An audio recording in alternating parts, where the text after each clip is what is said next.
If you were to stand on a quiet Omani shore at dawn, you might feel you're at the very edge of the world. The air is warm, the sea whispers ancient secrets, and the mountains rise like silent sleeping giants. Oman is a place that doesn't shout its stories. It murmurs them on the breeze. It's a land where history isn't locked away in dusty books, but is etched into the very landscape. Imagine a country where every wadi, every dune, and every stone fort has a tale to tell. This isn't a land of towering skyscrapers competing for attention, but a nation that finds its strength in the deep roots of its past. A past that stretches back thousands of years to when the first settlers arrived, drawn by the promise of water and trade. Our journey begins not in a bustling city, but in the quiet corners where time seems to have stood still. Picture small, mud-brick villages nestled in the protective embrace of a mountain range. Here, life has followed the same gentle rhythm for centuries. Farmers tend to their date palm groves, their lives dictated by the rising and setting of the sun. Archaeologists have uncovered tombs here, shaped like beehives, that are over 5,000 years old. These ancient structures are a profound reminder that civilizations thrived in this rugged land long before the great empires of Rome or Greece. They tell a story of a people deeply connected to their environment, resourceful and resilient. Think of the Magan civilization, a name that echoes from ancient Mesopotamian tablets. They spoke of a distant land, rich in copper, a vital resource for the Bronze Age. That land was Oman. This wasn't just a remote outpost. It was a crucial part of the ancient world's supply chain. Omani sailors, masters of the monsoon winds, would navigate their simple wooden dhows across treacherous seas, carrying precious cargo that would help build cities and forge empires far away. It's a history not of grand conquests, but of quiet, determined connection, linking the Arabian Peninsula with the wider world through the timeless language of trade. So, as we begin to peel back the layers of this fascinating country, remember that we are treading on ancient ground. As we travel inland from the coast, the landscape changes. The mountains become more dramatic. Perched atop strategic hills and overlooking vast oases, you will find Oman's silent guardians, its forts. These aren't just ruins, they are magnificent stone chronicles of a proud and often turbulent history. They were the centers of power. They were the protectors of trade routes. They were the homes of imams and rulers. To walk through their imposing gateways is to step directly into a scene from the Arabian Nights. You can almost hear the clang of swords. You can almost hear the murmurs of merchants haggling in the courtyards. You can almost hear the calls to prayer echoing from their minarets. Each one has a unique personality, a story of its own. Let's travel to Nizwa, the old cultural heart of Oman. Its magnificent fort stands as a testament to the nation's ingenuity and strength. What strikes you first is its colossal circular tower. This wasn't just for show, it was a formidable defensive bastion. The entrance was a maze of heavy wooden doors, secret trapdoors known as murder holes, winding staircases designed to confuse any enemy who dared to enter. From the top of the tower, the view is breathtaking, a sea of green date palms meeting the rugged Hajar Mountains. Not far from Nizwa lies another marvel, Bakhla Fort. This one feels different, more mysterious, almost mystical. It's a sprawling labyrinth of mud-brick walls, towers, courtyards, so vast and historically significant that it was Oman's first UNESCO World Heritage Site. Local legends whisper of jinns and powerful sorcerers who are said to have built the fort in a single night. While that may be the stuff of folklore, the sheer scale of the place certainly feels magical. Walking through its maze-like corridors, you feel a sense of immense age and secrecy. To truly understand a country, you must look at the details of its culture. The clothes people wear, the crafts they cherish, and the food they share. In Oman, these elements are not just traditions. They are a vibrant expression of identity and pride. Omani culture is woven with threads of modesty, elegance, and a deep respect for heritage. You see it in the graceful way people dress. For men, the national attire is the dishdasha, an immaculate ankle-length robe, usually white, beige, brown, blue. It's a garment of simple elegance, perfectly suited to the climate. It's often adorned with a subtle tassel-like accessory called the faraka, which can be scented with perfume. What truly completes the formal Omani man's attire is the khanjar, a ceremonial dagger. This is not a weapon, but a symbol of manhood, status, and honor. The khanjar is tucked into a beautifully embroidered belt and worn at the front. The finest examples are masterpieces of craftsmanship, with hilts made from silver, horn, precious woods, and sheaths decorated with intricate silver filigree work. Each region has its own distinctive style. To see an Omani man in his full formal dress, complete with a traditional turban, musar, cap, kuma, is to see a living portrait of national pride and a connection to a warrior past expressed through artistry and dignity.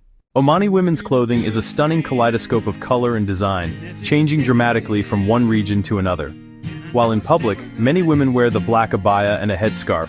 Underneath, they often wear brilliantly colored dresses, thobes, decorated with exquisite embroidery in gold thread, silver thread. These are not everyday clothes, but are brought out for weddings, religious festivals, other special occasions. In the desert regions of Sharqiya, women might wear distinctive face masks, while in the mountains, their dresses are known for vibrant patterns. It's a beautiful, private world of fashion that speaks of regional identity and personal expression. And then there is the food, which is the heart of Omani hospitality. An invitation to share a meal is an invitation into the family. The centerpiece of any feast is often shua, lamb, goat, marinated in a blend of rich Omani spices, wrapped in palm leaves, slow-cooked for up to 2 days in an underground sand oven. The result is unbelievably tender and flavorful. Meals are often served on large communal platters with mounds of fragrant rice. And no Omani gathering is complete without kahwa, coffee flavored with cardamom, served in tiny cups, alongside sweet, sticky dates. This simple act of sharing coffee and dates is the cornerstone of Omani hospitality, a warm welcome offered to friends and strangers alike. Long before oil became the world's most precious commodity, another treasure from this land was coveted by kings, emperors, pharaohs. It wasn't a metal or a jewel, but a fragrant resin that bled from the bark of a scraggly, unassuming tree. This was frankincense, the scent of the ancient world, and for millennia, Oman was its heartland. The story of frankincense is the story of Oman's rise as a global trading power. This aromatic substance was more valuable than gold, used in everything from religious ceremonies in Egyptian temples, Roman basilicas, to perfumes, medicines, and cosmetics across the known world. It was a currency of unbelievable power. The journey of this precious resin began in the remote, sun-scorched region of Dhofar in southern Oman. Here, the unique climate of the summer monsoon, or kharif, creates the perfect conditions for the Boswellia sacra tree to thrive. For generations, local tribesmen have practiced the art of harvesting frankincense. They make careful incisions in the bark, causing the tree to weep milky white droplets of resin. These tears are left to harden in the sun before being collected. It's a patient, sustainable process, a partnership between man and nature that has been passed down through countless generations, a sacred trust with the land. From the gardens of Dhofar, the frankincense was transported along one of history's most important trade routes, the legendary Frankincense Trail. Camel caravans, sometimes thousands strong, would embark on a perilous journey north across the vast, unforgiving sands of the empty quarter. They navigated by the stars, stopping at fortified oases and ancient cities that grew rich from the taxes levied on this precious cargo. The trail led overland across the Arabian Peninsula to the Mediterranean and beyond, while Omani mariners shipped it by sea to India, China, and the coasts of Africa. This network connected civilizations and facilitated not just the trade of goods, but the exchange of ideas, cultures, and knowledge. Today, the legacy of the Frankincense Trail is preserved as a UNESCO World Heritage Site, encompassing the ancient trees. The caravan oases the remains of the fortified ports from which the resin was shipped. When you visit a place like the ruins of the ancient port of Sumhuram, you can stand on the windswept cliffs and imagine the dhows being loaded with their fragrant cargo, ready to set sail for distant lands. The air in an Omani souk is still thick with the sweet, woody scent of burning frankincense. It's more than just a perfume, it is the very aroma of Omani history, a fragrant reminder of a time when this quiet corner of Arabia was at the center of the world. As our journey brings us back to the coast, we arrive in Muscat, Oman's capital. But this is no ordinary capital city. There are no forests of gleaming glass skyscrapers here, no frantic, overwhelming rush. Instead, Muscat is a city that has embraced modernity with a gentle hand, ensuring every new building pays homage to the nation's architectural heritage. The city unfurls along the shoreline, low-rise whitewashed buildings, turquoise waters of the Gulf of Oman, dark, craggy mountains framing it like a painting. It feels both grand and intimate, the Omani spirit. At the heart of modern Muscat, the Sultan Qaboos Grand Mosque. Not just a place of worship but a gift to the nation, a masterpiece of modern Islamic architecture. From a distance, golden dome and towering minarets rising from the earth. Closer, incredible detail. Pristine Indian sandstone, halls and courtyards of polished marble, intricate mosaics, stunning geometric designs, a place that inspires peace and awe. Inside the main prayer hall, an unforgettable experience. The world's second largest hand-woven Persian carpet. Hundreds of weavers, years to complete. Above, a colossal chandelier, glittering with thousands of Swarovski crystals. Warm, ethereal glow filling the vast space. Despite grandeur, serene tranquility, designed for quiet contemplation, opulence with understated grace.